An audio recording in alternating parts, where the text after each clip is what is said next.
Hey guys, what's up? It's Azael here, and I'm with Sebastian from Clutch, as well as Steve here from Liquid. Hey, what's up? So thank you guys very much for coming out. And Thanks for having us. Yeah, of course. So guys, be sure to send in your questions. If you have any questions for the guys, for myself, anything like that, hit up LOL Esports on Twitter with the hashtag NALCES, and you can submit your questions there. And since you guys, did us the favor of coming out, we wanted to kind of return the favor, do a little something for you guys. So we had the best and brightest creative minds here at Riot Games, actually, working on some new mascots for you guys, some new mascots. So we can unveil them for you guys here. We've got the Clutch Gaming Star Cowboy.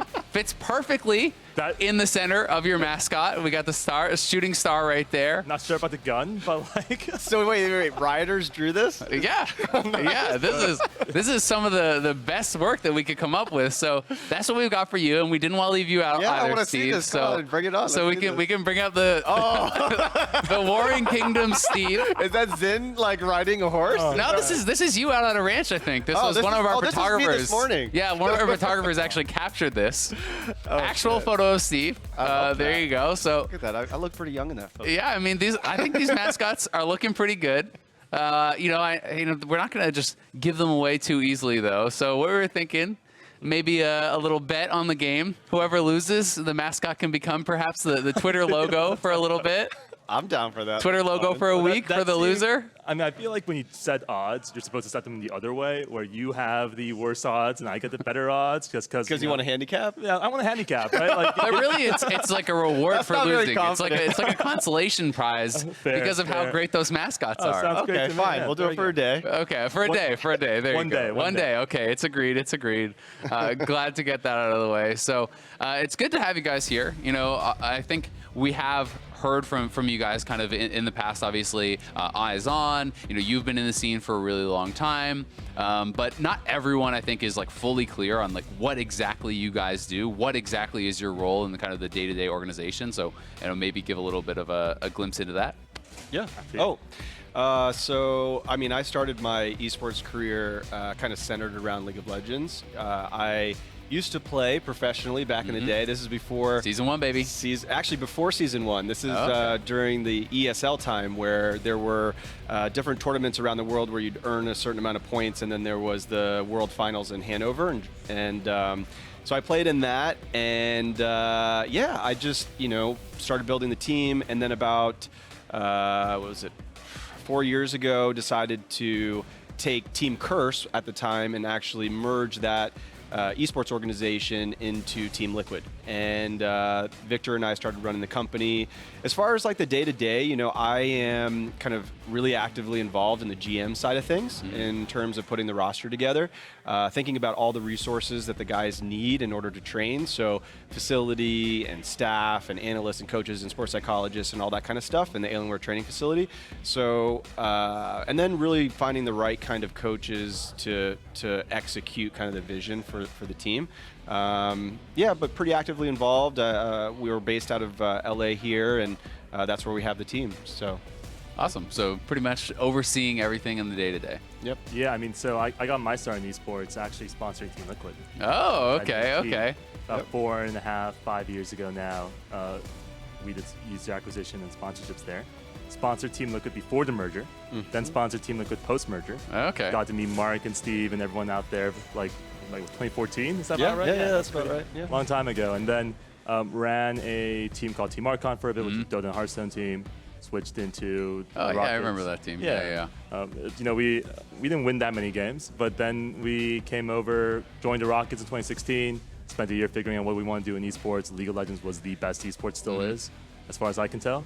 And so we jumped in and we created Clutch Gaming, and for the most part, similar to what Steve does, like help out with in terms of the analysis of the players and empowering our guys to do their jobs and put together good rosters and good strategies, and then overseeing the side of the business to make sure that we can all go home and pay rent. The stuff we couldn't do a few years ago. Yeah, it's definitely, as someone who has been in esports for a long time, that is a noble goal to have for anyone Yeah. involved in the scene. So You know, we were talking a little bit. You want to talk a little bit about kind of red side versus blue side. I know you guys are both very actively involved in the game. You've been even casting the Liquid Academy So game. much fun. So Yes. Just this week, I casted the Academy game on Thursday, so it's a lot of fun. You know, Yeah. just to like stay involved and show I know a little bit about the game. You know, I can hold my own, so it's pretty good. yeah, I mean, it's not that easy. So I mean, I think you're doing a really good job. We'll have to be careful that we're not losing our jobs anytime soon. Oh, looks like we picked up Zaya Rakan, which from my perspective is a really strong bot lane, you know, and I think with the Morgana ban, which from my perspective I'm a Morgana main, I play a lot of solo queue, I play a lot of Morgana. Like I don't like playing into a Morgana when I'm playing Rakan, so I think it's just a really strong bot-sided draft, and I'd like to see that Doublelift's not playing fucking Vlad or Heimer or something. I prefer double if not Heimer, man. Yeah. And I think the biggest thing that like we've talked about and off goes unsaid is just if you're blue side, you gotta dictate the order of the draft because you have first Yep. pick. And so as a result, we have to ban Aatrox even though Solo plays Aatrox. We have to ban Nocturne even though Moon plays Nocturne because those are just such strong champions. And Talia as well. And so what's funky is that now we have to react to the fact that they picked Rakan. Like I'm sure we considered the Xayah combo, but Xayah's the other champ that Xayah combo as well. It's like you said, Morgana. We don't have it on the table. As plus Tom Kench is great, but poor Vulcan, the guy has to play Tom Kench another game in the LCS, and then. You know, I think right now we're just basically going off of something that we've probably seen in scrims a bunch of times, which is just carry top laner. Impact gets to counter pick. Impact prefers tanks usually, and so let's see if he does something crazy on his side, and then we hope for the best and giving Feathervin the counter pick here, and hoping that he can just carry us to a victory. Yeah. And not let Double do that. So Yeah, you know, one of the things. So this is kind of funny, but I remember when Piglet was here for the World Championships in LA, and he had a Smurf account in North American Solo Queue, and this is when I actually try-harded in solo queue, and I was like okay ranked, and I ended up running into some guy in solo queue that his name was like, you know, you know, like one of the Smurf counts. One of the Smurf names. And I remember playing, and I was laning with him, and he was playing Ezreal, and I was like, this is the best Ezreal I've ever played with in my entire life. Like, and I was like, this guy is just insane. Who is this? And I was streaming. There's actually a clip of this, and I'm just like flipping the fuck out. I don't understand how this guy is so good, and then later, I find out it's Piglet. and 2 months later, he's on your team. Yeah, and 2 months later, I'm like, I'm flying to Korea. I'm gonna sign this guy. Like, you know, and it ended up happening. That's kind of actually funny. amazing. It is, and he was playing Ezreal, and so Yeah. from my perspective, Piglet and Ezreal just kind of go together. You know, it's just his kind of champion. Peanut butter and jelly. Yes. Piglet and Ezreal. So he's he's scary on Ezreal. You know, he gets a lot of damage off. How does it feel then seeing, you know, it's like Piglet's your boy, right? You mean, you Piglet- ran into him as solo queue, you recruited him, you brought him to North America, and now he's on the other team, right? Yeah. Like he's going up against you guys. Is that kind of weird for you? You know, it's one of those things where I've become accustomed to it after so many years of, you know, being in League of Legends and having academy teams and Team LoL Pro and Curse Academy and Team Liquid Academy. I think somebody did the calculation, and it's something like 130 players have been That's through pretty the insane. Curse Team Liquid organization at one point. So at this point, I feel more like, you know, like foster talent or have people, and then they go on and they have successful careers at other esports organizations, you know. It's not that big of a deal. There is a little bit of it that's kind of fun to watch, where I'm like, Piglet used to play for us, and you know, like we upgraded to Doublelift, and now let's see like Let's who's see who's better. right. Yeah, exactly. You know, am I going to be the asshole that like made the wrong decision or not? So That's kind of funny. I always feel like there's two camps of people when they're playing against ex-teammates. Some of them want them to do well, and then the others are like, we got to slam them. We got to show them. We got to show them who's boss. So yeah, exactly. So we'll see. I you know, what was the mid laner for Clutch? Was it Azir? Was that the pick? we picked Azir. Azir. So I think Azir is a really good pick into Orianna. You know, scales, really good control of the lane. I think has priority. And as we've seen, I think from a lot of the clutch games, is that having a lot of priority in the mid lane and centering your team composition around allowing him to carry is a winning condition of itself. Like he's a really good player, and if he's given the right resources, he can kind of take control of the game. So I'm kind of like really curious about how that ends up, happening in the early game. Yeah, I mean, for Febvin, obviously Azir has been such a comfort pick, right? Yeah. That's kind of one of his most signature champions, and Orianna plays pretty slowly, scales pretty well, right, as well. But it's one of those things where then you're almost kind of like handshaking that you're both going to play the game slowly, you're both going to get your items and see, kind of how it comes down in team fights. But one of the things to talk a little bit more, you were talking about Aatrox and some of these required bans. It's interesting to see how the different teams are approaching it, because we saw yesterday Optic, you can either say, all right, this is too hard to deal with, it's not worth our time to try to prepare a counter strategy, let's just ban it every game, and that's the kind of resource you're spending. Or you can invest your time and say, all right, we are going to figure out the counter strategy to that and let it through, right? And that's kind of what Optic did yesterday with Fiora into that. There's famous examples, SKT versus EDG, letting Faker's undefeated LeBlanc through and having counter strategies for that. So, like, where do you guys lie as far as, like, how should, that kind of scrim time and investment be spent? Should you be trying to figure out those new strats? I mean, absolutely. Baiting a team, like let's say you're really comfortable into some sort of comfort pick into Aatrox, and that's going to do well, it's going to scale into late game. But it depends on that player being comfortable with the counter pick that makes sense. Like Dokla, I think is his name. Like I think he was a Fiora main in terms of like reaching Challenger on the ladder. So when you have something that's already a staple and you're already comfortable with it, you don't have to learn the champion and put 50 games into it, then I think it makes sense. And you can kind of more comfortably run it and leave the Aatrox up. But if the counter pick is something where you're like, oh man, I gotta learn that champion and be really good at it, and so good that I'm gonna like beat out an OP champion, that's tough. Yeah, definitely. Oh, this is fun. Oh my god. Ooh. Oh. Oh, That's wow. That looked like last tick of Ignite pretty much there. That was spicy. Yeah. Very different reactions. He's like, yeah, things are looking good. Sebastian's like, is it a great remake? Is there a is that a bug? I just love Zyra Rakan. I think it's such a strong lane. You get baited by the shield from Rakan's W, and it's just a really good lane. I think it's strong early, mid, and late. Yeah. So it's just a power pick. That's one of those things that you give up in exchange for banning an Aatrox, for example. So a lot of it is like give or take in terms of the banning strategy and how comfortable you are playing into it. Yeah, totally. I mean, it obviously works really well with Graves here too, because Graves can kind of be an aggressive invading style jungler. You can take away a lot of camps. You can kind of have priority over the Trundle too. So if you have a strong lane, that enables those junglers so much. And I think that's one of the things that sometimes goes a little bit unseen in pro play, is that it's like the jungle matchup is so heavily dictated by who has priority in the lanes, right? If you're playing solo queue, the lanes aren't necessarily responding to invades and coming with you and actually playing around each other, but in pro play, it's such a big difference there because it's so much more coordinated. Yep.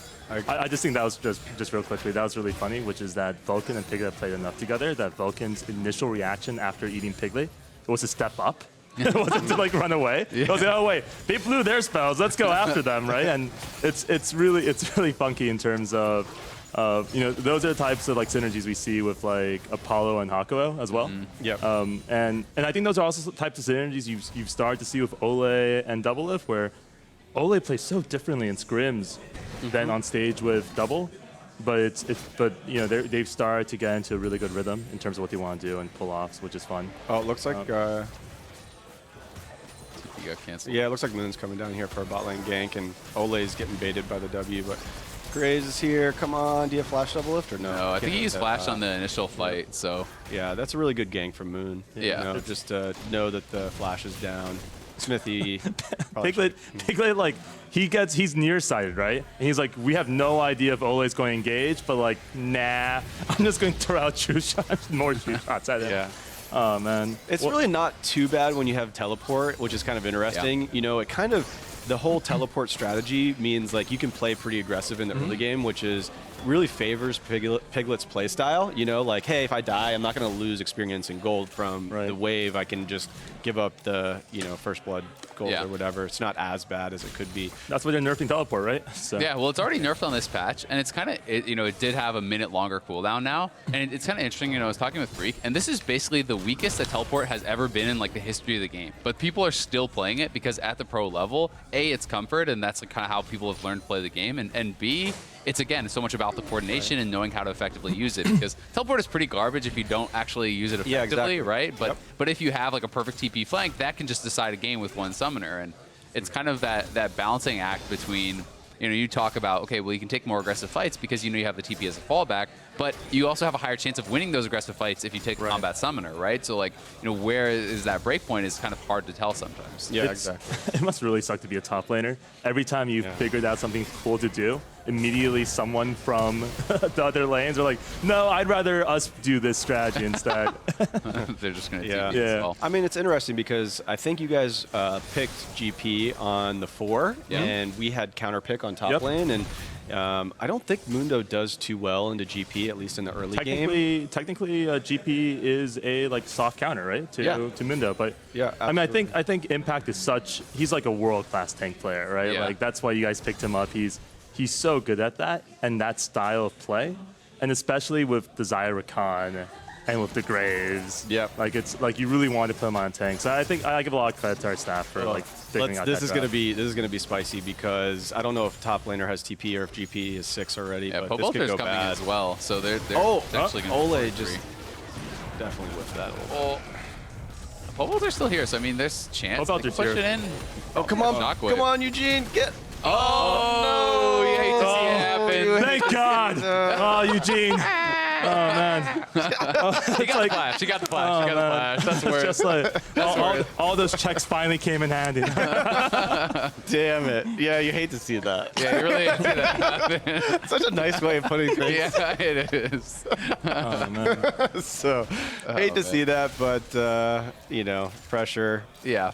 Well, yeah, I mean, it's tough, right? He did. It was flashed. It's not like he completely whiffed or Yeah, anything. yeah. So And you guys have the wave in a really good position, so like, we're gonna lose out on. What's those really games. good is that it looks like Double, is getting a pretty decent advantage in CS in the bot lane here. So with all the shenanigans and summoner spells and all the pressure and everything, really what it comes down to is how much gold you're farming. Yeah. Right. Although it's a little cut off on our screen, so I have no idea how many CS stacks that Vulcan's got to knock.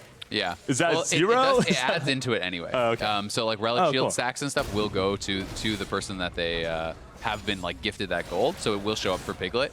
Oh, wow. It looks like Impact's just straight up like. 1v1, yeah. That is really That close. is- And he can kind of go a bit more aggressive because he knows GP ulted bot, right? So GP doesn't have the ult for the 1v1, but obviously things are going pretty good on top. And you guys talked a little bit about, about that pick, but it's, it is playing to the tendencies of Impact, right? Like he is most often going to default to tank play. So you can kind of pre-counter pick, or like, well, not really a true counter, but you know what I mean. You can get those advantageous matchups sometimes just by playing to a team or a player's tendencies. Yeah, Like, absolutely. But yesterday, I mean, I think he was kind of like a little bit of the unsung hero. Yeah. On GP. He played really well. He played super insane. well. Like the amount of damage he was doing in team fights and the double barrels and stuff, it was like pretty insane. So, he's really good at tanks, but he has a couple picks where he can like pull out a carry GP game. Yeah, his GP is definitely really strong, and people obviously do really look at him as a tank player, but his world championship skin is Jax, right? Yeah. Like, it's not like he hasn't played carries as well. It's not like he can't, bring those out. His Gnar, everyone remembers like all the top die stuff was really based around how well he was playing on Gnar, and but that's a trade-off you make, right? And it's one of those things where, if you're willing to pick Mundo because you think the champion is strong enough, that's good. But you're also picking it not only into the GP but into Trundle, which is going to make it harder for you in the late game too. Yeah. So there's like so many things that are kind of going into that. The RNG. Yeah. Piglet controls where he gets spit out by Tom Kench, right? Yeah. And he just straight up Dude, just like that's a Piglet special, man. Like he just straight up like was like, yeah, I'm gonna just get spit out like towards the two of them. and it's So ballsy. What's funky is that it reminds me a lot of, I forget who it was. It's not Huni. It's who was that top laner you guys played at MSI? who was playing for the Chinese. Oh, Wonder? Yeah, no, the Chinese team won. Oh, I'm blanking on the name. Do you guys remember? I'm not thinking. Was it Zatai or something? Or I'm not sure who you're exactly. Yeah, thinking of. the RNG top laner. The RNG top laner. Oh God. I should know that. It's all good, guys. But anyway, so one of the funky things that he did, I think that Impact also did super well. Just like always like bluffing, like jungle pressure. And I was like, oh, that's fun. Yeah. You don't know where you are. And then we have these situations where it's nice stopwatch. Yeah, but it looks like you guys have definitely numbers here, and Pobalter has no flash or ult, so. Oh, it might have been Let Me. Was it Let Me? Oh yeah. Let Me or Zatai, I think was their sub, but I don't think he actually came. I think Let Me played. Nice. Yeah, I love that where doubles like, okay, there's so many resources mid. Tom Kent's just used ult. We've got to make this play. We have to do the counter play. I think that's something that Team Liquid, when we're practicing, that's always a seesaw, right? Yeah. As you're making a play, something else is happening on their side of the map, and if they fail to do that, it's inherent advantage for the team. And so to force those plays and know when you have to make them so that you're not just giving up something for nothing is kind of like thinking about the game a lot like chess. I'm going to trade my rook for the knight and all that kind of That stuff. barrel matters. Oh crap. That was close. Wow, that was super The barrel was the biggest part about that. That was really good by Impact. Get that barrel. Yeah, there's so much of that mini game. Like the matchup depends so much on who's actually going to get the last hits on the barrel, right? Like we've seen Mundo versus GP go heavily in both champions' favors, like depending on who's playing the matchup, depending on how they actually play it. Because Mundo can win early if you get ahead and if you're actually kind of winning that barrel mini game. It can start to go a little bit bad for GP. But to talk a little bit about Clutch and about the season that you guys are having, obviously, a lot of roster changes, kind of coming in for you guys, and just kind of curious more on your reasoning there, and also the thoughts around Academy and the Academy scene in general and developing talent, because it feels like this split, teams have been using Academy players and leveraging Academy players so much more than we've ever really seen before. Yeah, and I think that's good for the game. And I think you probably agree with this. Like, it's really nice because one of the biggest complaints you heard of prior to this year was just, I'm really good, but I don't have a chance to show my ability on stage. Like, what should we do about that? We've been really high on Vulcan this entire year, and one of the downsides for the poor guy, which we had told him from day one, was like, we also think Hakuho is like one of the, if not the best support player. I'm like, sorry, buddy, that you're not on one of the other 7 teams that would probably have started you spring split. And one of the things that we wanted to try out there is that we're actually a fairly straightforward team, right? Like we ran that graphic yesterday. We never ran funnel. We never ran smite mid. We're a very straightforward team. Yeah. And it occurred to us that even though we were in 8th place and we were only 2 games out first, that we want to add a little bit more variance. So it's not so straightforward to prep against us. And it seemed like a good week to do it. TL is a very strong team. I think Apollo said it best last time we played you guys, which is they do so well against us in scrims because of the style of play and our style of play. TL also plays very straightforward, right? So if you're both playing pretty standard style, if one team is executing a bit better, then it's hard to kind of get upset wins. This would be. I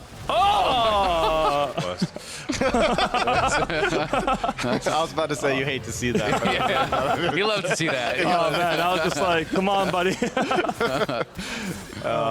Speaking of Apollo and objective steals, right? Yeah. But how do you weigh then? You are in 8th place where you were in 8th place. Now you're tied for 9th, 10th, whatever you want to actually say. How do you weigh immediate performance versus rewarding Academy performance or kind of looking more towards the future? Because you guys need wins now if you want to go to Worlds, if you want to get to playoffs.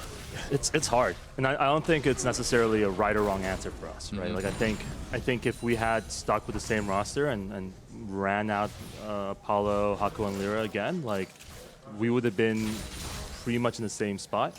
One of the things I think franchising's really allowed us to do, and something that we're also thinking about actively, is looking towards the future. I mean, I think the large part of this is Vulcan for me, right? Vulcan was someone we identified in the draft for Scouting Grounds. Shout out to Derek Tennis for all that stuff. And he was someone that we just really want to see how he performed on stage. We want to see how he was going to react in the games.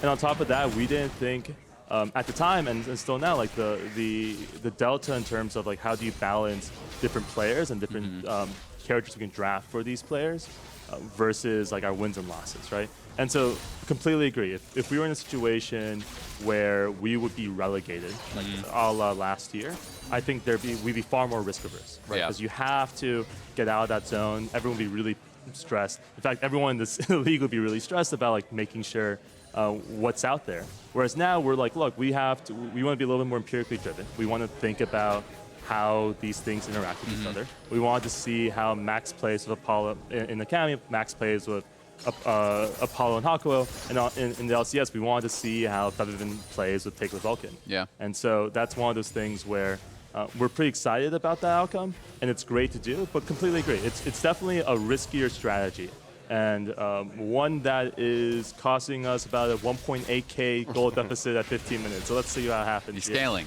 Right, You're scaling. It's fine. You've got a 0. You've got late. You always have late game. You always have late game. Especially when you don't have late game. That's when you most have late game. I love sometimes I'll listen to scripts and they're like, oh, well, we got this late game. And I'm like, no, you don't. It's like Corky, Lee Sin, Blitzcrank. It's like, we got late. Don't worry. Exactly. It's fine. We're scaling. Yeah, it's tough. I mean, just to like piggyback on that topic, Yeah. you know, I'd say before there was the permanent like system for most of the teams, it was very much like you have to do anything you possibly can to avoid promotion relegation, and you are less apt to like give a rookie a chance to prove themselves. I think what we've seen though is like in the academy scene that players get an opportunity to kind of shine, right? Yeah. Like if they're playing against other players in academy and their stats and also their in-game play and how they communicate behind the scenes is really good, that's an opportunity to say, hey, like let's give them a chance in LCS. Inter-team scrims, right? Like a lot of the academy teams play against LCS teams too. Yeah, we had Solo playing in academy for a couple games just because you wanted to, practice a couple of carry champions on stage as opposed to because he plays tank so often. I think the other thing for us, and this is I'm sure true for you guys, like our goal set isn't necessarily sneaking into playoffs, right? Like our goal is to make worlds, and so if that's your stated goal, you like make decisions that may seem like short-term suboptimal, but in the long term is what you want to do. That was super unlucky, by the way. He just got that by like a frame or something like that. Yes, I think that's sort of the decision making behind it. It's like, look, completely agree. If you had to fight and you're trying to shoot for first instead of barely scraping a 6th. Right, and so let's try things out. Let's add some variants. Like, I mean, the fact of the matter is like we're like it's not that you're never going to see Apollo or Hawk Warrior at the LCS again. Yeah. That's not the case, right?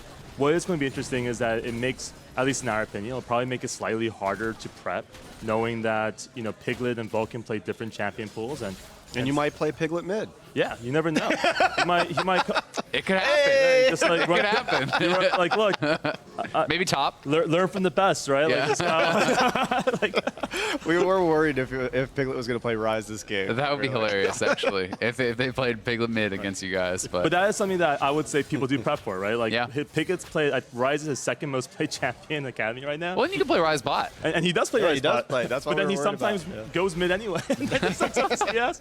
Like, I think Febby and this is your lane. This is my lane. Yeah, exactly. Febby and Piglet were talking about that. It's like, so who takes the CS when we have to contest CS? He's like, whoever can get it first. That's very funny. All right, so talking about TL a little bit, obviously you guys are in a bit different situations. Like you guys won in Spring Split. The Spring Split champion has never actually missed Worlds, so not a first that you're looking for there. But like championship points wise, you guys are in a really good spot to make it to Worlds, right? And you guys went to MSI. We're disappointed with your performance there, I assume. How do you guys kind of look forward then? Focusing on NALCS and winning this again and trying to really perform well here versus how do you look towards Worlds and kind of fix and improve upon some of the issues or challenges that you faced at MSI? Yeah, I think, as an organization, as a team, we need to identify what are the main issues that are right in front of us that get us to that next point of being able to solve what's later down the track. And I was so glad that we went to MSI. We had some issues at MSI. We know exactly what they were, and we spent a ton of time and effort into trying to resolve those. And without getting into detail exactly what it is, it's just a focus on that, and that makes us better as a team. But we first have to, either win or place high enough in the summer to qualify for Worlds. Yeah. And that's what's right in front of you. You know, I don't want to look too far into the future. You become so aspirational and trying to affix to a goal that's not as tangible as it needs to be in order to be executed on. So you want to put things in front of the guys that are like, hey, this is what you need to get better at this week. You need to be clutch this week. You need to do that, like, you know, Right. whatever to beat them. Or but sometimes it's not even about like winning or losing or beating a certain team. It's more of like, Ole, you need to make sure that you're at 99.9% calling summoners before every major team fight. And if you're not doing that, like, you're putting the team at a disadvantage of some sort of percentage. And so you put like realistic things that they can like achievable, achieve. measurable goals that you Yeah. can hold them accountable to, which It's like standard over business time stuff. increase your Yeah. chances to win. It sounds so simple, Yeah. but it's like KPIs, just like understanding, like constant. But it's hard to get people to well, I think buy into it if there's not that like a high enough level of trust. I think that's a thing that, you know, you hear about a lot of teams struggling with is players not trusting each other, players maybe not trusting the coaches, things like that. And you know, exactly like you said, it sounds very easy on paper, right? You just do this, and then, oh, great, you did that. Okay, now you just do the next thing, and super what ends duper, up and now you beat SKT in Right. the World Finals. what ends up happening is that you identify these goals and then you play a game and you lose a game that has nothing to do with those goals. Yep. And that becomes the new focus, but it really shouldn't be. And so sometimes it becomes a distraction. Oh, it looks like there's a pretty big fight up here. Yeah, sort of a strange situation. They're ganking Piglet and Vulcan. And then This is looking bad for Clutch. this looks really bad. Yeah, I think that's everyone dying and Baron. Or maybe, no, I guess Solo's going to get away. I mean, but at still. this point, Xayah is so freaking strong. I mean, she's about to pick up IE on her next back. She's Yeah.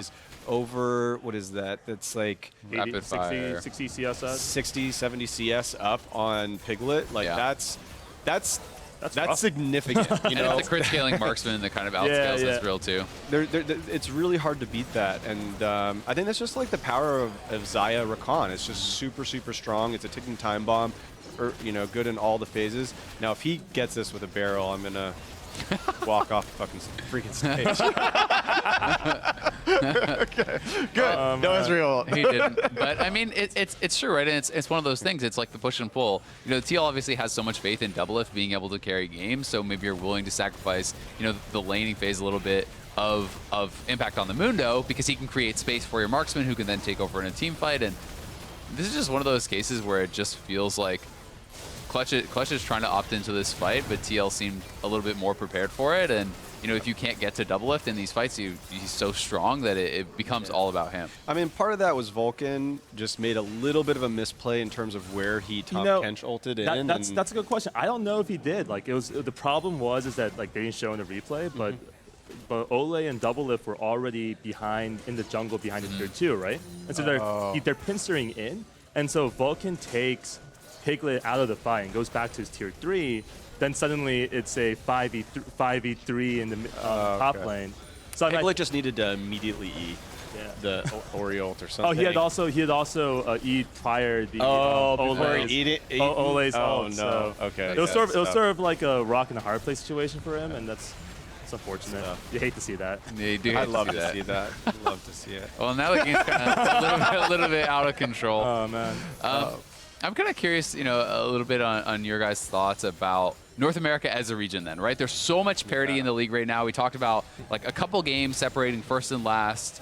Is the region getting better? Are there more good teams that are challenging these higher tier teams now? Or is it like sloppy play, or what is it? Like, where do you kind of guys see it? Do you think? My honest opinion? Yeah. What's your honest opinion? My honest opinion is that, you know, I think North American players are working like as hard as any other region. At least from what I see at TL, like these guys are putting in 10 to 15 hour days, like nonstop, super dedicated, very little distraction. And I also believe in all the infrastructure. You know, like we have analysts and coaches and sports psychologists, and like the environment's super good. So I don't think it's that. And so I basically come and deduce down to, and I hate to say it, but I really think it's ping.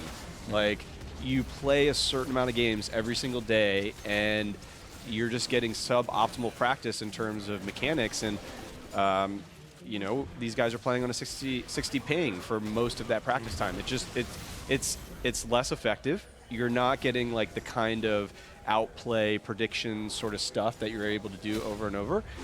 So it sounds like an excuse, but Where do you I land think it's a on- factor. Where do you land on the argument then about like, you know, players, you know, self-organizing and maybe like playing their own games on the tournament realm and these sorts of things, like more like mix and match, you know, kind of solo queue style games, but with all the pros and the academy players and all this sort of thing? Like, should the players be doing that? If you feel, hey, that's the reason our region is worse, is that something that you think you can kind of foster and get started within TL? Yeah, I think it's a great point. I think we need to put more effort and energy into it. I think part of it was that it was like the responsibility of the players to all get on board and kind of decide as a collective that they wanted to do that instead of Takes a putting lot of them- organization. Right, instead of the organizations saying like, you guys are forced to play solo queue on this, right? And like, you can get there both ways, but it was more hopeful that the players would have buy-in to doing it, and I think it was really tough to get the player buy-in. You know, like longer queue times and all these sorts of things. And then there's all the idea of like, if you're playing against the players that you're going to be playing in LCS that week, then can you practice what you're actually going to end up playing, because you're giving them information about what champions you're going to play, and you have hidden accounts, and so you don't want people to know. So there's not a clear answer. Yeah. Aside from just, you know, creating a server in LA. I mean, Move to Chicago. Move to Chicago. Yeah, what else is Chicago? but to be fair, right? Like I would say, like the other side of the argument is just like something we saw in the World Cup, which is this concept of convergence, which is all regions, the top regions and the bottom regions, will eventually converge together in terms of skill cap and ability. And you know, even watching you guys at MSI, like I wouldn't have said that you guys were like significantly worse than anyone else in the field, right? Like it was clear that there were bad days in that cycle, right? There were these days that where shockwave. things didn't work out. There are days where Days where things didn't work out. things don't work out, and you have to stick to it, and you have to get better about it. I do think it's a little bit, you know, I think one of the things that China seems to do a lot better, and maybe something that we should look towards, is that I feel oftentimes we are so stuck in this like idea there's a proper way to play the game, and the proper way is trying to mirror what Korea is doing or what whoever is doing, whereas like honestly, if you look at China, it seems as if they have figured out a new way to play the game. Yeah, which I And- think is really good for the game. Yeah. 100%. And so, you know, maybe the solution for us, well, for us, is that we need to figure out ways to win out the rest of the year. But but for the league in general is a partly give infrastructure time. Like the infrastructure wasn't there 3 years ago, right? Oh, yeah. It wasn't there 2 years ago. It's only been there for 18 months. China's had this infrastructure for a little bit of time as well. Yeah. Give them the ability to like embrace infrastructure. And then instead of assuming, like there's a lot of people fall into this trap of being like, oh, we're so smart, we'll figure out this one thing and it's going to solve everything. Like, let's stop doing that and let's just start trying everything. And then we'll just like go iterate through the different things. Like, if ping's an issue, let's just bring the server here and that'll solve one thing. If that doesn't work, we'll go to the next one, right? And then we can keep going on through. Cool. Well, congratulations. You're going to have the Star Cowboy Twitter avatar. That's going to be there you go. Oh, I forgot. that's going to be looking nice. Our poor It's gonna be social guy looking has clean. no idea. We're gonna need a full PNG version of that. I'm sure we will have that all sent to you. It's going to be looking good. I'm sure you're going to be raking in some new followers thanks to the sick 100%. new logo. Oh man, I want to know who the artist is. I do too. It's him or Asa. her. Is it really? Asa Donay. Oh well, Nice. we gotta get the handle and you gotta get full credit, right? Like that's the Twitter way. There you go. gotta Yeah. give full credit Yeah. to You it. got to give the artist credit, right? I mean, he's going to be wanting to get some commissions, you know, from the other teams. And we'll have to buy out the rights. Yeah. To print it on a shirt. Right? What do you think it'll look better? Do you think you should slap it in the middle of the logo or just have it as him himself? Because he can be that star. He can Yeah, be no, the I mean, Star like, Cowboy. He can you just could be there put in the it in the middle. middle. There you yeah, go. with That's the little probably whip and the better. gun, you know. Like I like the idea of maybe having one of our managers dressing up as a mascot for one of these weekends. I think they would look great. Romain. Oh, there it is. Just in case you forgot what it Yeah. looked like. Oh yeah, I mean, looks. You're gonna have nightmares about this thing. I was gonna say, it looks a lot better this time around than I did before the game. It's winking at you. Oh man. The cowboy hat it's looking risky. It could fall off at any time. You know, it's tottering a little bit. It's tottering. Yeah. Some programmatic way to make sure it's exactly 24 hours and not a second more and second Yeah. less. Yeah. You can bring in the mascot as Kobe doing some. I don't even know what that was, but he's going by. That's the he's free staying dance. limber. That's the free dance. He's staying limber. He's getting ready to cast, and you already have the TL mascot. You just got to bring the horse. Yeah, we just got to bring the horse. There Yeah, you go. exactly. So Bring a horse to the LCS. Oh my please. gosh, can you imagine? Just have the team have it- riding in Right, right. horses. like come into the LCS, flashing lights everywhere with a horse. Okay, maybe we I should do think that if that's we make it looking to the good. finals. Yeah, you should Yeah. go march down the red carpet, There we Steve on a go. horse. I love that. Yeah, Let's do it. it's gonna be looking Let's good. make It's that gonna be happen. looking good. Well, thank you very much, guys. Thank you for having us here. This was a lot of fun. for coming out. Yeah, it was appreciate it. great to talk and get some more insight with you. And you guys were, I think, very insightful, very analytical. You did a great job. And thank you to everyone for watching. And Yes, thanks, next guys. week Appreciate we it. have another lounge coming up. I believe off the top of my head. Okay, well I don't have to do it off the top of my head. It is Freak, JJ, and Wild Turtle. That is going to be Sunday, August 4th during Echo Fox versus TSM. So that should be a good one. JJ been doing really well with FlyQuest since he came in. They're That- 5-2 since he came in. I mean, their new FlyQuest macro of like, you know what? Let's just end the game.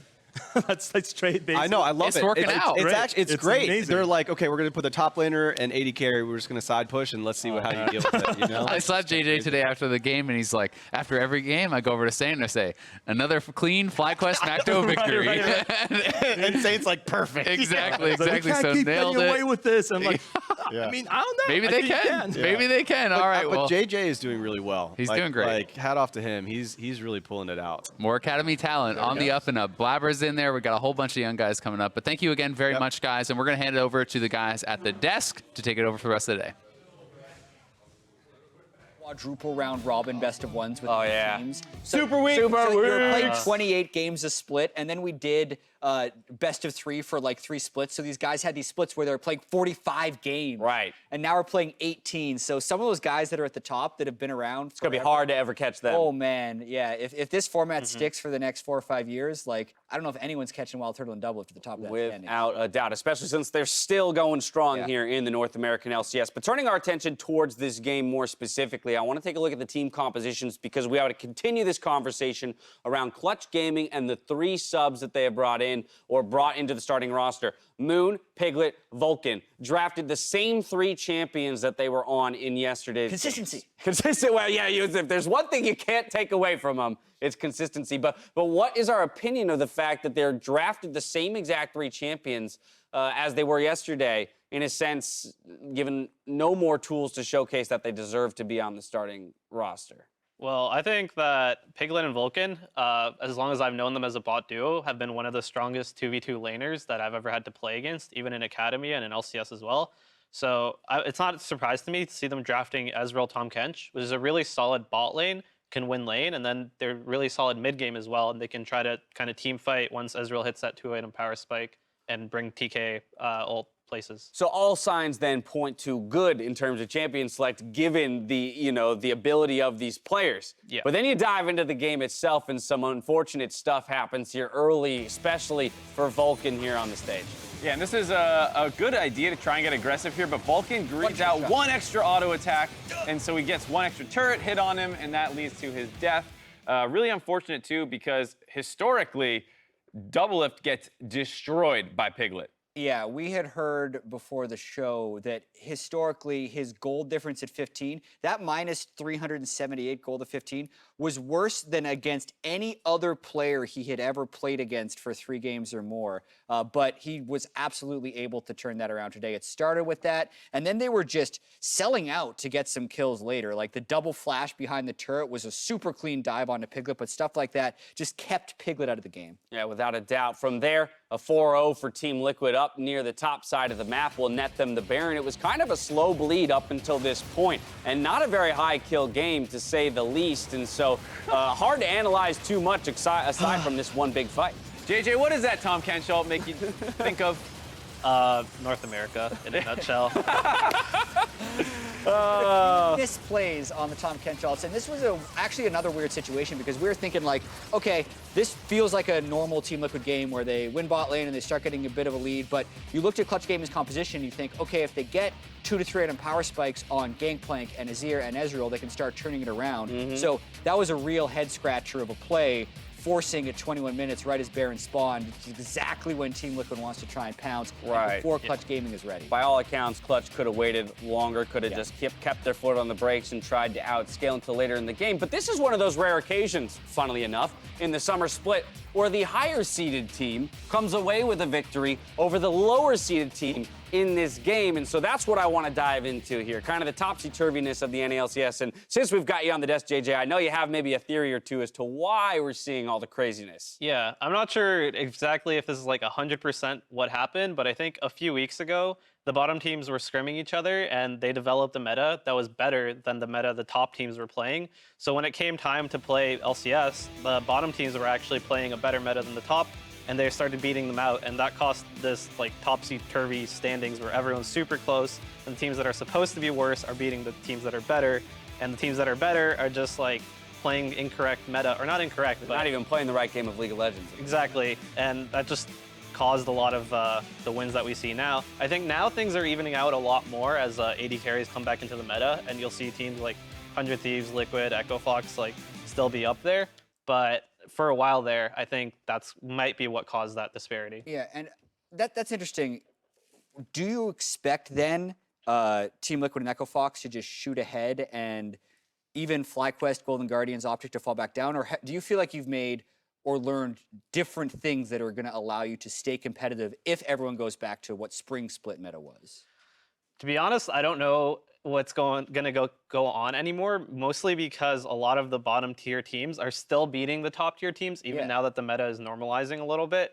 So I think we're still gonna, obviously the standings aren't gonna change super rapidly, and I think the disparity between the wins and the losses and the standings are actually opening up more now that the meta is back to normal, but I'm not sure if it's gonna keep going this way. Mark, how do you reconcile with all this? I mean, it makes sense to me. There was a period of time where, JJ came by for the collegiate shoot, way months before anything had even appeared, and I talked with him extensively about what we were going to see, and this was way before even LPL started their games, and he was telling me all about the stuff we were expecting to see, and then literally all of that was shown like day 1, day 2 in LPL and LCK, and I was like, well, damn, FlyQuest clearly has a good read on the meta, and if they're busting that out versus the teams that they're scrimming, and then the top teams aren't playing them because, hey, they weren't as good last split or whatever it is, you probably do come up with these two different reads on the meta, and like he's saying, they clearly were the ones who were more adapted to the meta. I mean, Team Liquid here, now 3-game win streak and a 2-0 weekend here to follow 100 Thieves 2-0 weekend. So to some degree, it kind of points to those top tier teams from Spring Split are kind of maybe building some momentum and some steam. But then I guess my question to you, JJ, is for yourself, maybe either personally or for your squad, like how do you expect to keep pace with them? Like, do you like if the meta does go back to spring, where or how do you guys make sure that you don't then fall back down the standings? Well, for our team personally, we have, other than myself, we have 4 veterans in Flame, Santorin, Keen, and Wild Turtle, and they know that the meta is kind of cyclical in the sense that every summer it returns to like tank top, tankish jungler, mage mid, AD carry bot, and all that. So I think that's where the meta is heading, and as long as we start playing up to that and start competing in terms of like macro and micro with the top teams, then we'll also be able to clutch it out for Mark, playoffs. you were already hinting at like the Orianna. Get ready, baby. Rise Orianna is trio. your Rise Casio. We saw the Rise band here. The Azir comes out. We'll see, ladies and gentlemen. Thank you so much, JJ, for joining us here on the desk today. Up next, Smoothie and Echo Fox aim to take down his old squad, Cloud9.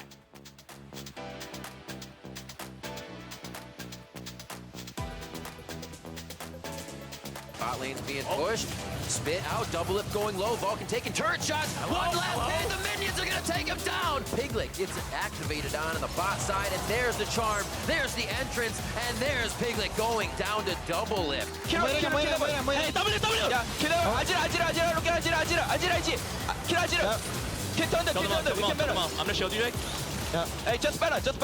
To get some attention now. Incoming from Ole. The hit comes in. There is the 1,000th career kill for Pole Belter. They also take a little bit of that first place position in the NALCS. Welcome back to Level Up, presented by State Farm. Last week, we shared pointers on taking down Rift Herald.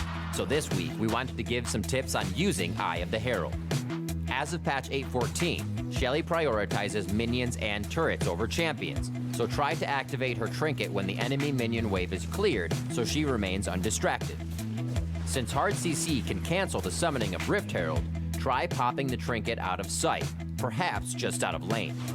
This makes it harder for the enemy team to interrupt you. A safe summon will also give her a direct line of sight for a turret charge, which at minimum deals 1,500 damage. If executed properly, this offers you a ton of map pressure and allows Rift Herald to do what she loves, net you some sweet turret gold.